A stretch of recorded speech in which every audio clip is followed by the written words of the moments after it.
Coming up on News Center 16 at 6. Breaking chains. More than a dozen dogs are rescued from a puppy mill. How you can become their best friend. Double take. A River Park liquor store falls victim to armed robbers yet again. And Washington woes as President Obama preps for his second inauguration.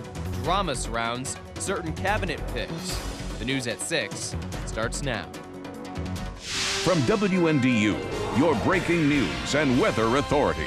This is News Center 16 at 6. Good evening, I'm Kevin Lewis. Thanks for joining us tonight. A South Bend liquor store has once again been targeted by an armed robber. Police were called to the liquor barn in the 2400 block of Mishawaka Avenue just after 10 last night. A man wearing a black hoodie and jeans made his way into the store and pulled out a black semi-automatic handgun. While there is surveillance video, the suspect covered his face with his hood and a scarf. The man got away with close to $100. He was last seen getting into a yellow Chevy Monte Carlo. Earlier that same day, another store in South Bend was also robbed. This holdup at the 7-Eleven in the 1800 block of South Miami Street just before 3:45 in the afternoon. The suspect went up to the cashier, revealed a silver and black gun, and said, "I'll be needing all the money." In this case, the suspect also got away with around $100. There were a handful of customers inside the store as this all took place. Thankfully, no one was injured. While police brought in a few possible suspects, witnesses could not make a positive ID. The suspect, described as a black man between 5'7" and 5'8" with a thin to medium build. He was wearing a gray hoodie and sweatpants as well as latex gloves. If you have any information, contact Crime Stoppers at 288-STOP. Well, what a difference a day makes. Yesterday, sunny and in the 50s. Today, snowy and hovering right around freezing. Chuck Heaver now with the first word. Hey, Chuck. I don't even know what you'd do on a day like today. I mean, it was absolutely miserable. That's a story for now. I'll have the full forecast coming up a little bit later in the show. All right, Chuck, we will see you then. A local animal rescue group has just taken in 13 dogs from a puppy mill in Ohio. As they work to find permanent homes, they hope to find temporary foster families for the animals that have been through a traumatic experience. Now, we do want to warn you, some of this video shows the terrible condition these dogs were left in. This little one has sores all throughout his body after living most of his life inside a cage and rarely bathed. The hair on his body was so knotted, staff actually struggled to determine whether this was a male or female when the pup was first brought in. A puppy mill in Ohio agreed to give up 121 dogs just days after the governor there signed a bill regulating mills. The dogs are now tasked with adjusting to life outside the confines of a mill, recovering after years of abuse. They care about what those dogs can produce. If you'd like to provide a foster home for one of these small animals, contact Heartland Small Animal Rescue at the phone number listed there on your screen. Well, 5 people accused of stabbing several others in a South Bend home invasion last month will be in court tomorrow for a hearing. The attack happened late last month in the 1000 block of North Michigan Street. When officers arrived on the scene, the suspects were trying to flee with items allegedly stolen from the home. Police found 5 people with stab wounds. One of those victims, Sandra Price, died from her injuries in what the coroner ruled a homicide, citing multiple stab wounds. Police arrested 47-year-old Walter Neely, 21-year-old Kawana Lamar, 19-year-old Lee Griffin, 18-year-old Nate Coley, and 17-year-old Jamari Cotton. They are now facing felony murder, burglary, and robbery charges. All 5 men are being held in the St. Joe County Jail. Strains of Hail to the Chief filled the nation's capital today as Washington gets ready for President Obama's second inauguration. Brian Moore now with the story from Washington. A veil of fog added a touch of drama at the U.S. Capitol. More to come on News Center 16. Live wrong. Lance Armstrong prepares to come clean about his doping days. So what journalist landed the exclusive interview?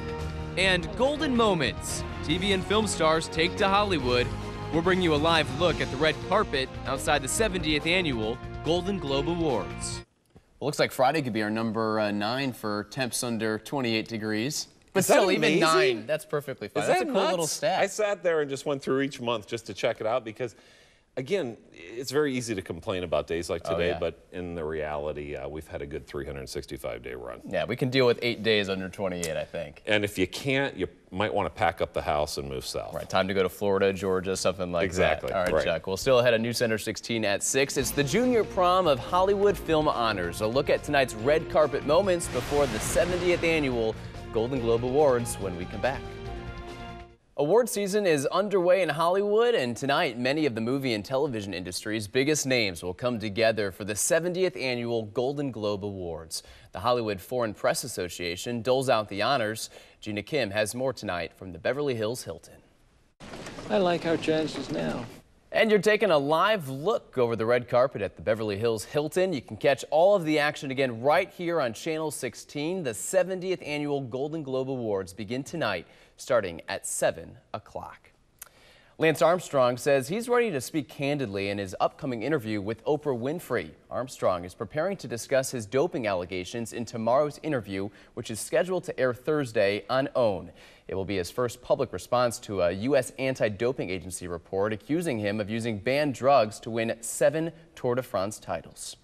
Coming up tonight, a Granger teen wins a national contest and was honored today during the Falcons-Seahawks game. Plus, Muffet's squad looks to continue its early season domination. Anj has highlights of their battle with Rutgers. That's all next in sports. Granger's Christina Lynch, a national champion in punt, pass, and kick. There she is in her blue and white from the Colts. Christina won the national title in the girls 10 and 11 age group last year. This year she wins it in the 12 to 13 age group. So best of luck to her. She has one more opportunity in the 14 to 15. Well, she got another one in the 12 and 13 next year, and then 14 and 15. So she could be a 4 or 5-time champion. Not too shabby at all. All right, Anshay, thank you very much. Faith, spirituality, and a dip to cleanse humans of their sins. It's one of the world's largest gatherings of people. We'll take you to India when we return. Hindu pilgrims are arriving for what is said to be one of the world's largest gatherings of human beings. The Grand Pitcher Festival in northern India kicks off with millions of people taking a bath at the confluence of 3 holy rivers, all to cleanse their sins. It brings holy men, pilgrims, and tourists together every 12 years. More than 40 million people attended the last festival back in 2001. That makes security for visitors who sleep in tents or out in the open a logistical challenge for authorities there. The festival officially opens tomorrow. Not many people sleeping in tents in Michiana with the snow and sleet that we're seeing today. Not so much. But the good news is, look, it's on its way out. Then we got another little round off to the left. That'll push through. And then clearing skies tomorrow, some sunshine around. Tuesday looks beautiful. Next shot would be Wednesday into Thursday for some snowfall potentially. And yeah, more seasonal temps. All right, thanks for joining us at 6. The 70th annual Golden Globe Awards start tonight at 7 p.m. We'll see you then on the news at 11.